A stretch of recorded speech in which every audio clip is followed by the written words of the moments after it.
해오름교회 성도 여러분 안녕하십니까? 서상배 목사입니다. 오늘은 사도행전 5장 40절에서 42절 말씀으로 예수 그 이름을 위하여 라는 제목으로 말씀을 전하겠습니다. 구약의 여호수아서에서 아간이 전리품을 숨겨 범죄함으로 하나님의 승리의 역사를 잠시 중단시켰듯이 신약의 사도행전에서 예루살렘 교회의 부흥의 역사를 아나니아와 삽비라 부부가 사람과 하나님을 속임으로 잠시 멈추게 하였습니다. 산헤드린 공회의 외부로부터 오는 핍박과 아나니아라는 내부자의 방해에도 불구하고 예루살렘 교회는 부흥이 계속되었습니다.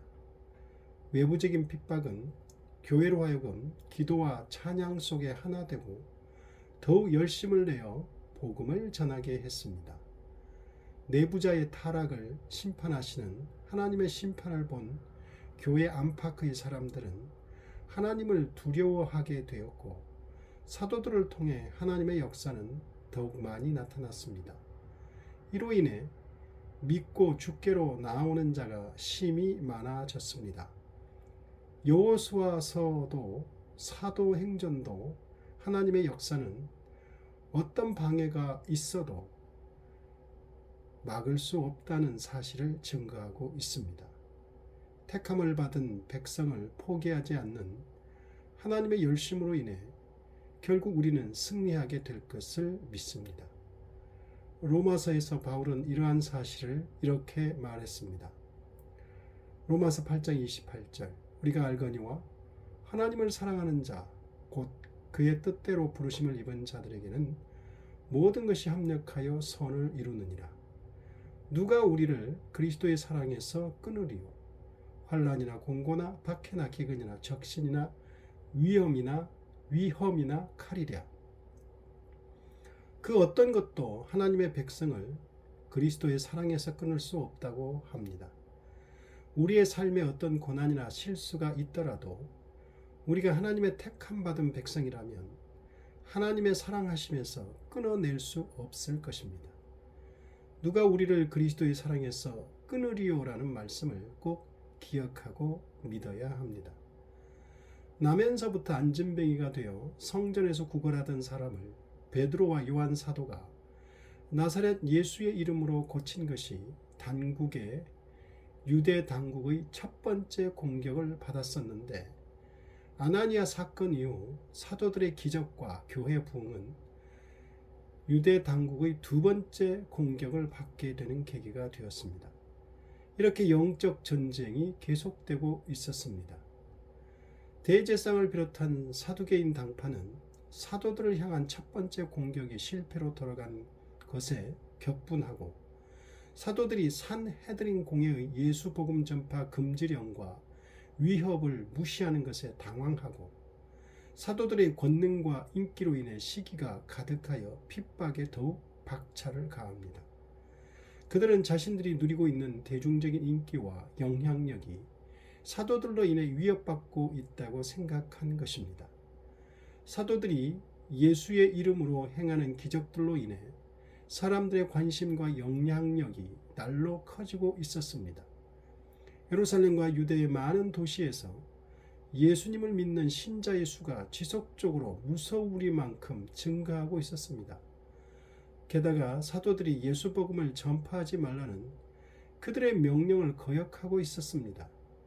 이에 대제사장들과 사두개인 당파는 성전 경비병을 보내 사도들을 잡아다가 감옥에 가두었습니다.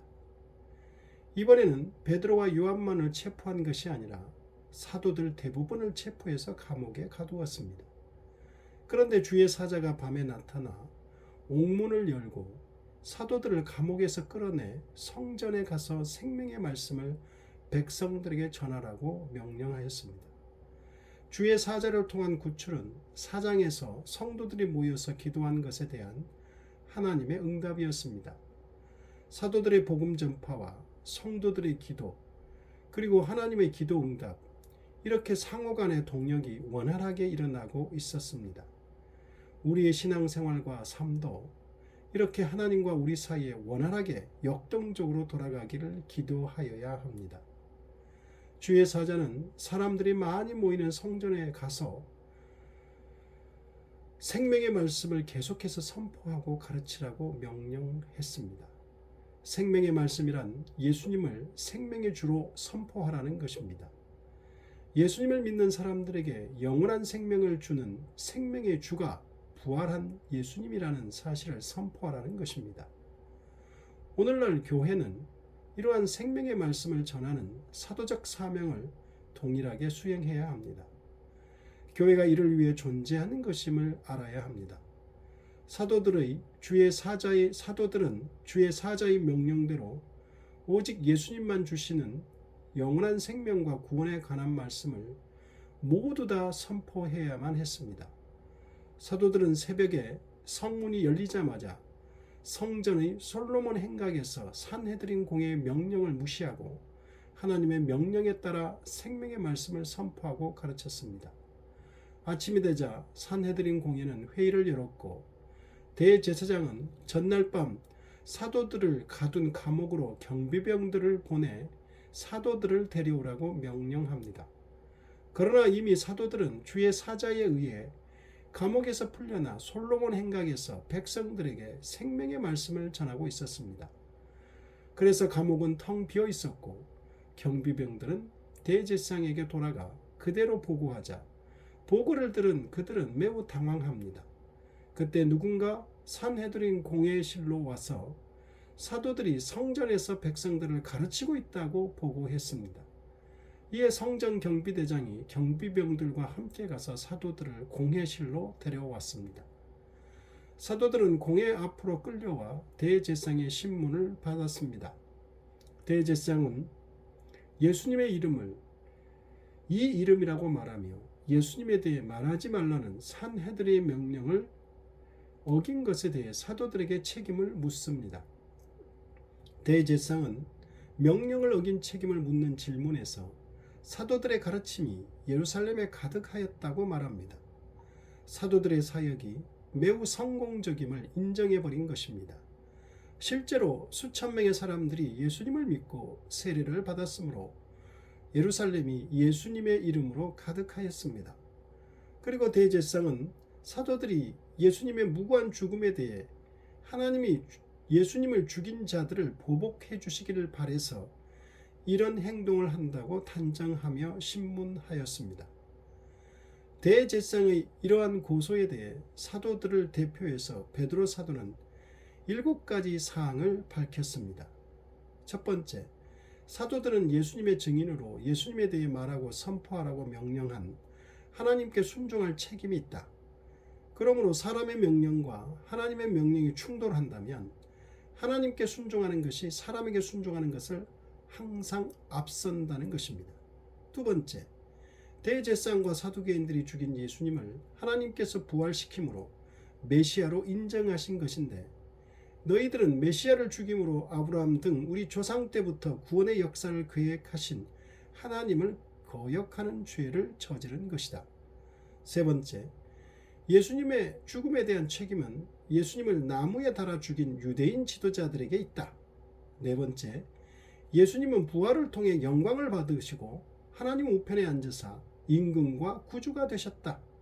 다섯 번째, 예수님은 이스라엘 백성들에게 회개와 죄 용서를 허락하신다.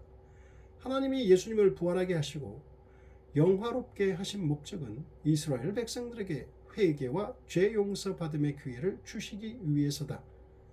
여섯 번째, 사도들은 예수님에 관한 직접적인 목격자이자 증인이기에 예수님에 대해 말하지 말라는 산헤드린 공회의 명령에 결코 따를 수 없다.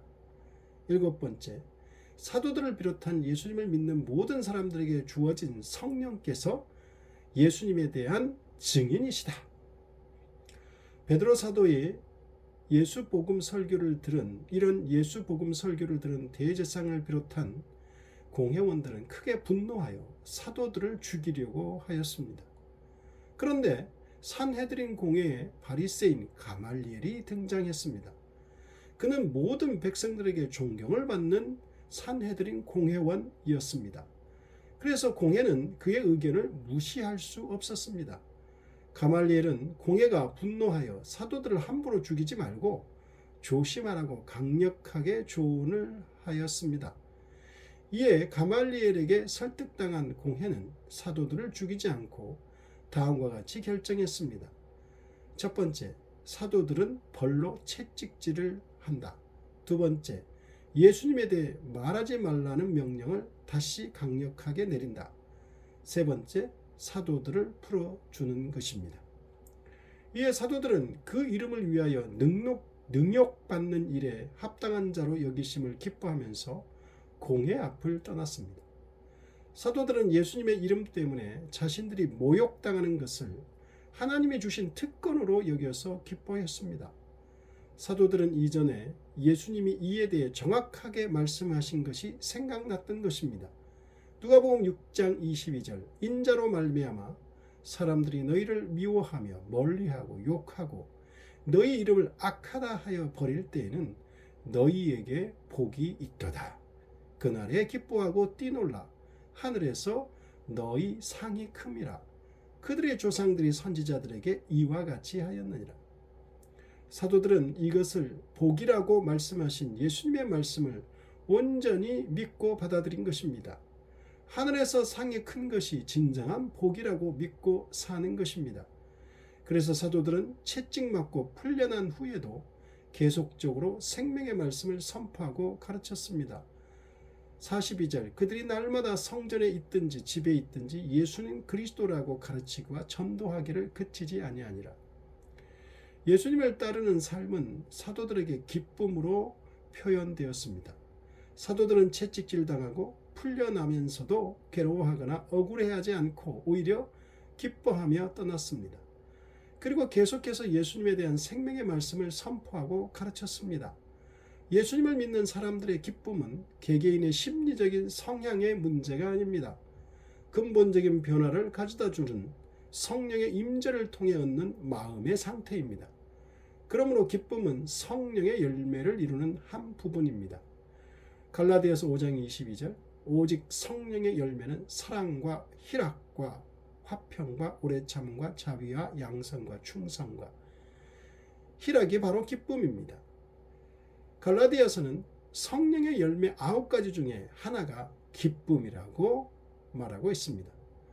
그리고 성령이 주시는 기쁨은 믿음이 자라는 한 요소이자 믿음의 결과라고 합니다. 마지막으로 기쁨은 모든 믿는 사람이 이루어야 할 특징적 상태이기도 합니다. 빌립보서 4장 4절에 주 안에서 항상 기뻐하라. 내가 다시 말하노니 기뻐하라. 그러므로 그리스도인들은 성령으로 인해 고난 앞에서도 기쁨을 유지할 수 있습니다. 그 이유는 예수님의 이름을 위해 고난받기 때문입니다. 이러한 고난은 하나님의 구원사에게 동참하는 것입니다. 이것이 바로 그리스도인들의 기쁨의 원인입니다.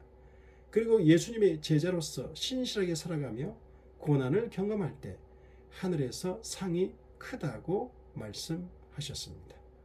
기도하겠습니다. 하나님 아버지, 우리의 기쁨은 우리의 성향이나 성격의 문제가 아니라 성령께서 우리 안에서 역사하시는 근본적인 기쁨입니다. 성령께서 주시는 평안과 기쁨이 우리의 심리 상태를 지배하게 하여 주시옵소서.